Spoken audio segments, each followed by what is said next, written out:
Our generation will be known for nothing. Never will anybody say we were the peak of mankind. That is wrong. The truth is, our generation was a failure. Thinking that we actually succeeded is a waste, and we know. Living only for money and power is the way to go.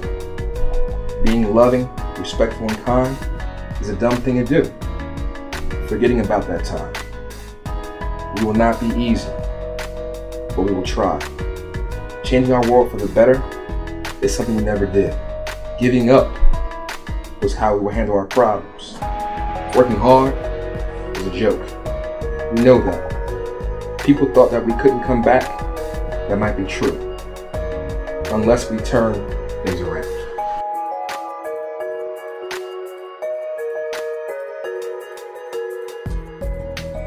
I was born on Sanford Street. Sanford Street was a pretty good neighborhood when I was born. Now you go there, it's boarded houses. There's more boarded houses than there are houses that have people living in them. We have a failing infrastructure. Our streets and our buildings are falling apart. A lot of the city properties have been neglected. A lot of properties have been abandoned. And because of that, you got gang activities, you got drugs, you got other things going on. Don't get me wrong, there have been little gangs in Trenton for a long period of time. They had Treetop, Lank, things of that nature. But now it tends to be more organized. When I first came to Trenton, I moved into my community. This whole street, the buildings were boarded up. There was a lot of drug activity, a lot of crime. My house was broken into several times while I was even sitting in the house.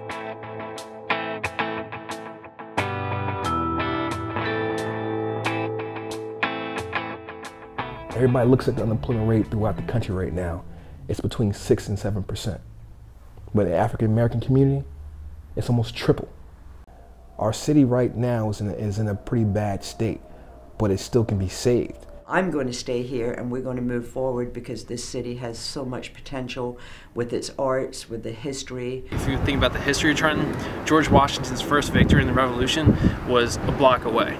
If you come here with ideas and a little money, you can take this capital city and turn it into a mini metropolis. Trenton had a lot of unity, and I'd like to see it go back to the way it was. Unfortunately, it's all the media focuses on is negativity, but there are positive people doing positive things in Trenton, New Jersey. So how do we change this dynamic? We have to change ourselves first.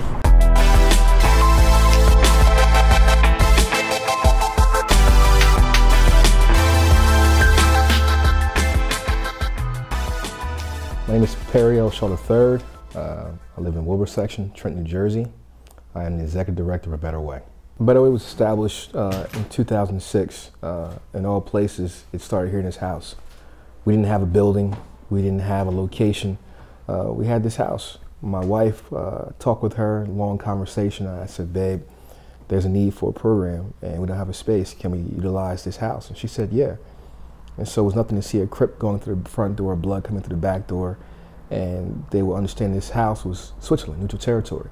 If you needed help, if you needed services, we provided. But you need to understand that while you're here, you're not going to disrespect this location. I think A Better Way is a great program for young men and young women that are looking to improve themselves and improve their life and the environment and the atmosphere in Trenton, New Jersey. The population I serve is individuals who are coming home from prison, youth who are on their way possibly to prison, but most importantly work with the community at large who need services. A lot of times people hear about A Better Way, think we're just the guys who work with the prisoners. No, it's about the community. If there's a need, we serve it. But the most important thing is rehabilitation. A lot of these guys and women coming home from prison are not being rehabilitated. They're not being provided skills. They're not being provided with chances and opportunities. Ruben. I'm speaking on behalf of Better Way. I came home from prison in December. I got more than 15 years in the system. I came home, I was gang related, still hot-headed. Even after the fact that I've been stabbed 17 times, I still came home and I attempted to make them decisions. Ever since I got into A Better Way, they basically helped me walk away from gang activity, walk away from negative thinking. I'm constantly on the phone with the coordinators and stuff like that at the program. Any kind of help I need, they're there for me, and I feel as though if there was more programs like this, a lot of people wouldn't be going in and out of jail. Firstly, the gentleman who spoke, two gentlemen who spoke at the TVRS, they just felt compelled to speak, especially Mr. Carter.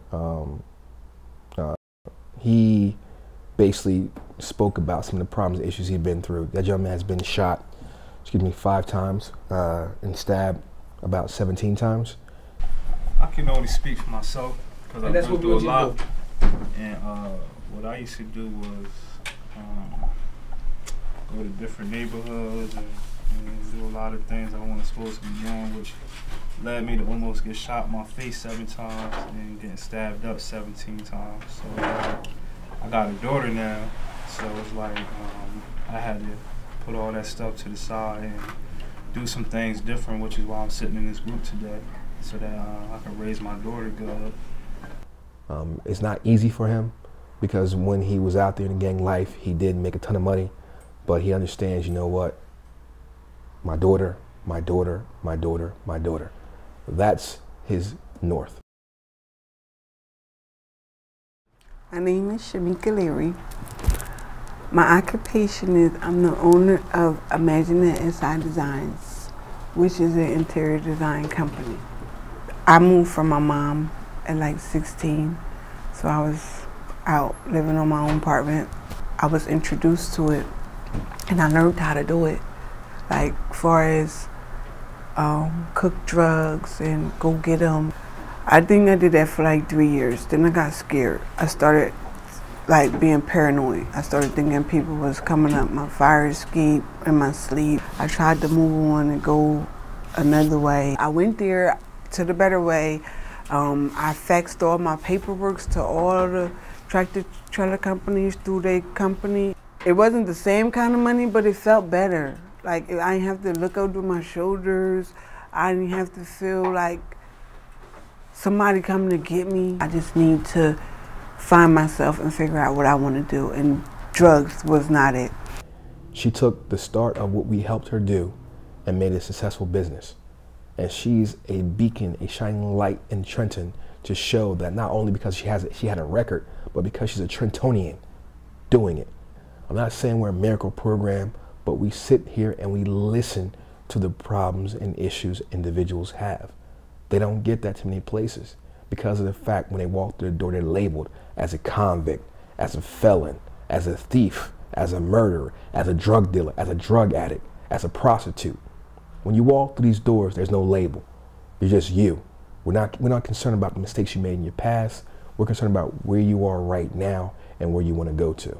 So success stories, we have a ton of them. The first thing that needs to happen in any city that's attempting a revitalization is to have a stable government. And that's the problem that Trenton's had for the last 4 years.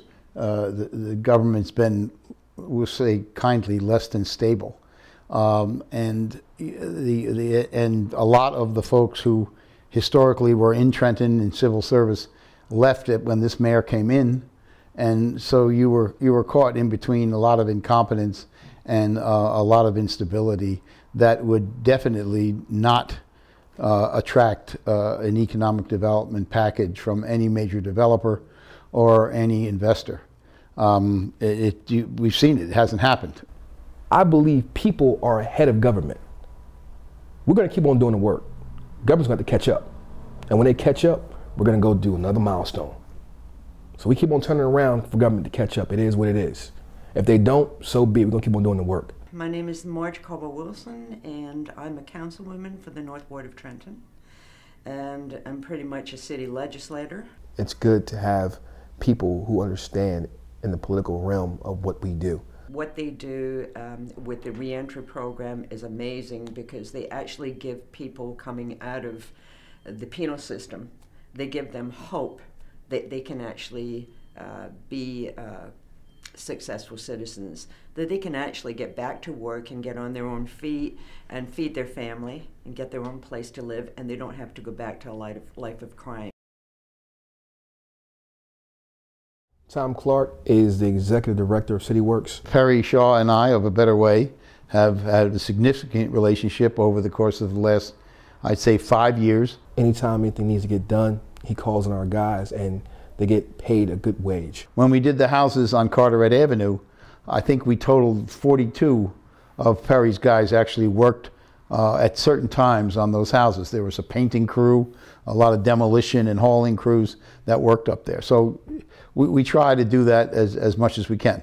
We have some great things that are happening in Trenton. We have a tremendous arts type of thing going on with Will Castle and his crew at Sage. The original meaning of Sage was a serious artist gaining exposure, right? And that's back when we was doing T-shirts, and you know, once the mural collective came, that's when we switched it up to Styles Advancing Graffiti Evolution, because we were using graffiti methods to do community murals. So we were, in my opinion, advancing the art form. You know, it's something used that's for years has been looked at something destructive. We're using it to do something productive and constructive.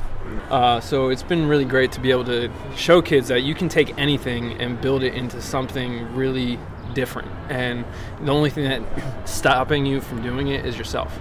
And when you convey that message, you are really meeting the motto, which is the thing that I signed up for back in 2008, reach the world but touch the hood first.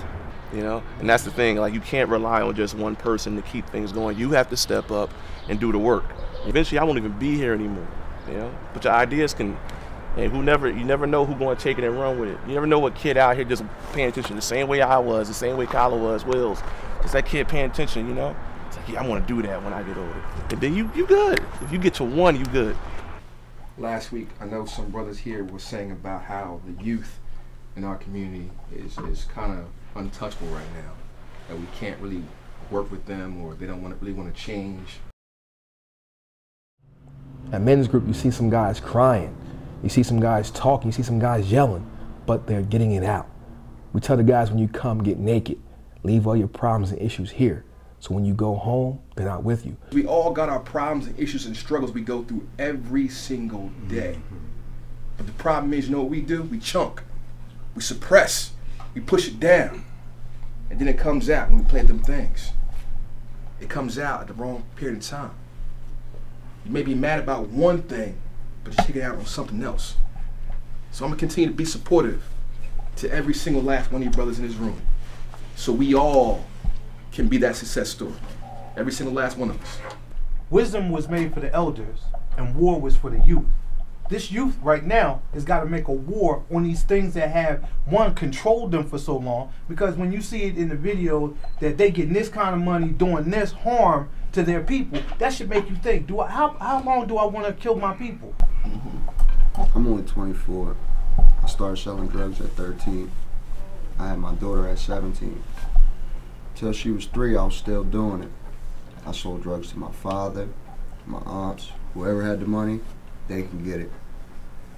I started noticing that my friends was telling on me or telling on somebody else in the streets, or getting robbed or getting shot at. And I had to think about it. Do I want my daughter to grow up with a father behind bars like I did, or a father out in the streets never home, or a father that's in the ground? So it starts with patience. You got to be patient enough to work hard for what you want, and not just expect it to be handed to you. As far as our women, it's something similar but more, because in our community we have a lot of single mothers, and they have even more of a weight on their shoulders, and so they're dealing with a lot. They're dealing with a lot of stress. A lot of our women are really going through PTSD. A lot of them are. They're going through this because they're raising their kids by themselves. They're seeing violence every single day. They don't know which way is up sometimes. So we want to provide a type of compass, a guide for them. That's why we do the men's group and the women's group. We want to make cleaning fun. We want to make people understand that, you know what, in order to have a safer city, you have a clean city. They go hand in hand. Because if you go to a location and you see it's dirty, it's trashy, you're going to be able to feel like, you know what, maybe I can do bad things here. But if you go to a location that's clean, if you go to a place like Princeton, West Windsor, certain places in Hamilton, and you see cleanliness going on, you're not going to want to commit a crime, because you're going to think, well, this place is clean, that means everybody's watching me. And that's what we want people to understand in the city of Trenton. Let's keep our city clean, let's keep our city safe. And so being a part of Unliteracy and having it of a part of a better way is important. That's why when we were able to have Unliteracy at a Better Ways location, we jumped at the chance because we were already keeping the city clean. When I have that here, Unliteracy Trenton at a better way. We want to instill in our kids at a young age to give back is to be of service.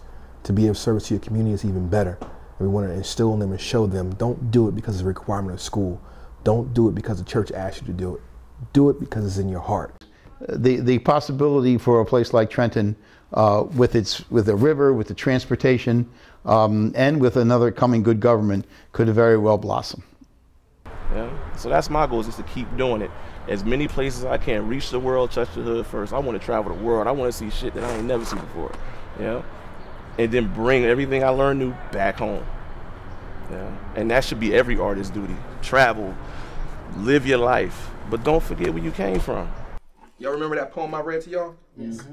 I want everybody to close their eyes, open up their ears, and hear this poem for a second time. Same poem by the 8th grader. Unless we turn things around, that might be true. People thought we couldn't come back, but we knew that was a joke. Working hard, we know handled our problems. Giving up is something we never did. Changing our world for the better will not be easy, but we will try. Forgetting about that time is a dumb thing to do. Being loving, respectful, and kind is the way to go. Living only for money and power is a waste. And we know we actually succeeded. Thinking that our generation was a failure, that is wrong.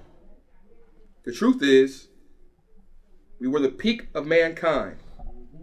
Never will anybody say our generation will be known for nothing. Yeah. I believe in this generation. I know there's going to be a better location, a better home for Trenton in the next 10 years. I know that to be. I believe that in my heart. I don't hope for it. I don't think it's going to happen. I know it's going to happen. Because when I see these kids every single day, what they have to offer, when I look at my daughter's face, when I look at my son's face, I know it's going to be a better Trenton. I do believe that. And I'm not going to say I'm going to wait for the politicians once again, because it's not going to be about them. It's going to be about the people sparking something and believing in something. And I believe each person is going to play a part. And I know the arts is going to take off. I know there's going to be a lot of different things going to happen in the city of Trenton. There's going to be a no holds bar. There's going to be people coming back to Trenton who left Trenton because of fear of gun violence, because of fear of gang violence, because of fear of their property taxes going up.